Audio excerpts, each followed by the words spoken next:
Se o Brasil é um país de crise, você está esperando o quê para prosperar? Essa é a pergunta que eu te faço. Você está esperando o quê? Tudo que você tem medo, você atrai. Tudo que você tem medo, você fica paralisado. Tudo que tem medo é a desculpa artificial para você não prosperar. Você está forçando barra. Amar crise. Fala com a boquinha assim, ó. Eu amo crise. Você sabe que você não ama. Você falou assim, preocupado. É igual falar para a pessoa, chuta macumba, tem medo demais. Você tem medo de chutar macumba, mas se Deus falar para você, seja forte e corajoso, você não acredita.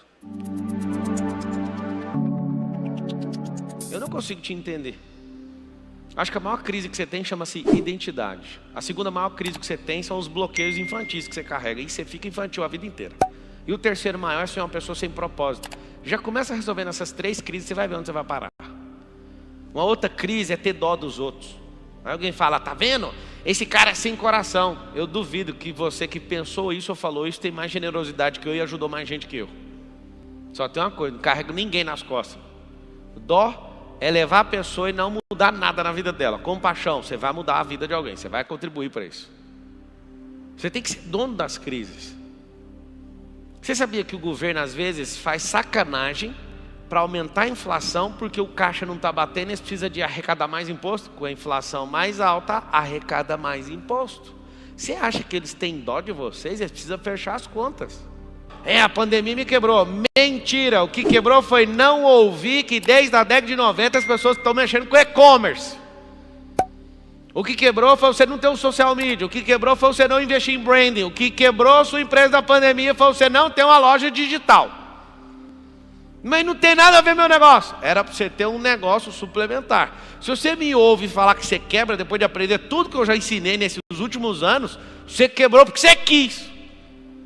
Pablo, larga de ser injusto. Eu não vou ser injusto. Seu pai não ensinou você a ter empresa. A escola não te ensinou. A igreja não ensinou. O MEC não te ensinou. Eu estou te ensinando.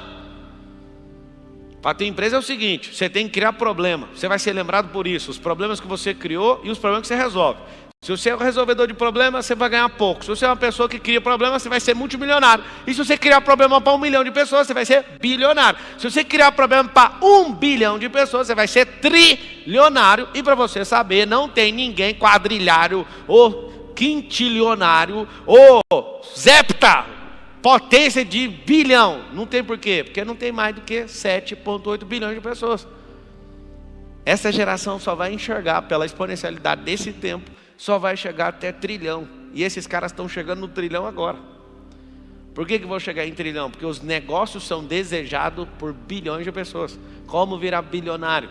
Tenha milhões de pessoas desejando o que você faz. Como virar milionário? Tenha milhares de pessoas. Como ser um quebrado? Não tenha ninguém querendo o que você faz. A prosperidade, ela é individual. As famílias estão aí para provar isso. Você pode estudar na mesma escola, ter o mesmo pai, mesma mãe, ter os mesmos amigos, e um prospera e o outro não. Você vai notar uma segunda coisa sobre a prosperidade. A prosperidade, ela é natural. A pobreza é artificial, é resistência.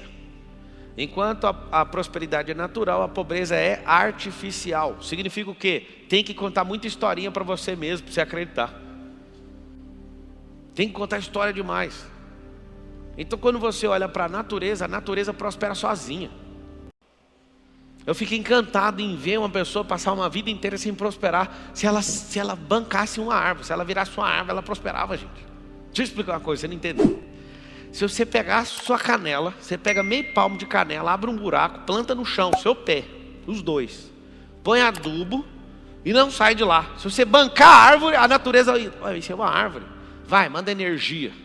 Aí começa a sair maçã, começa a sair. Se você virasse uma árvore, você não ia fazer força nenhuma. A natureza ia empurrar da essência dela, você ia virar uma árvore, cara. Alguém fala, você é um maluco, qual absurdo você está falando? De fato isso não ia acontecer, sabe por quê? Porque você é humano. Se você fosse um vegetal, isso ia acontecer. Porque eu posso tirar uma árvore. Eu trouxe uma árvore lá do Egito e plantei na porta da minha casa. A árvore veio de lá, plantada lá na porta, uma tamareira, e ela prospera. Você não prospera. Por quê? Histórias artificiais contadas, bloqueios artificiais, medos inexistentes. Se eu te falar que o medo que você carrega nem existe. Não existe? Eu estou aqui em pessoas na sua frente. Então, o medo que você carrega não existe, é uma história que você conta. Não, mas eu morro de medo. Mas nem morre. Mas morro é presente. Estou te vendo vivo. Essa é uma história de morte imaginária. Não existe. Morro de medo de altura. Pode anotar, quem tem medo de altura não faz empresa crescer. As informações, os dados, você não dá como fazer companhia crescer. Eu pego o cara fazia, tem medo de altura. Bora, vamos saltar de paraquedas. Deus me livre, eu morro. Por que será que a criação não preocupa tanto com o que você preocupa? Que é muita história artificial gerando crise em você, e os donos dos sistemas, não do sistema, querem você sempre em crise, para você sempre ser um rato trabalhando na esteira.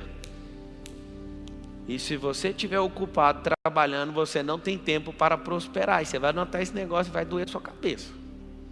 Quem trabalha demais não tem tempo para prosperar.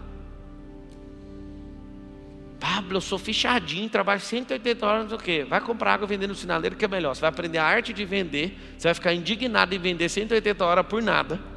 E aí você vai vender, vai fazer amizade, vai conectar com a pessoa que vai te levar para um lugar. E você vai falar, mas como que tudo mudou? Era uma água.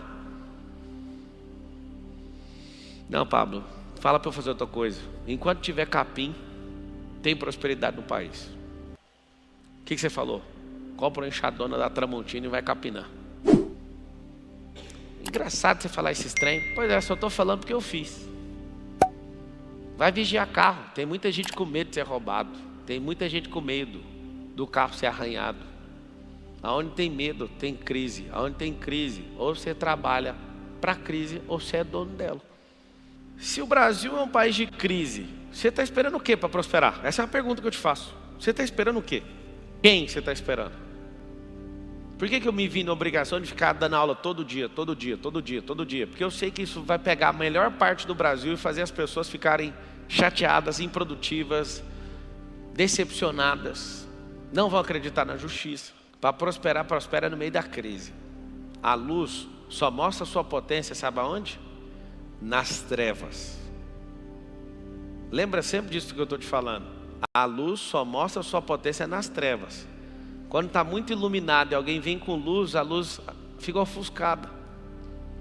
Aonde que a luz, ela mostra potência? Nas trevas. Aonde que a justiça mostra sua potência? No meio da injustiça. Aonde que a prosperidade mostra de fato para onde ela veio?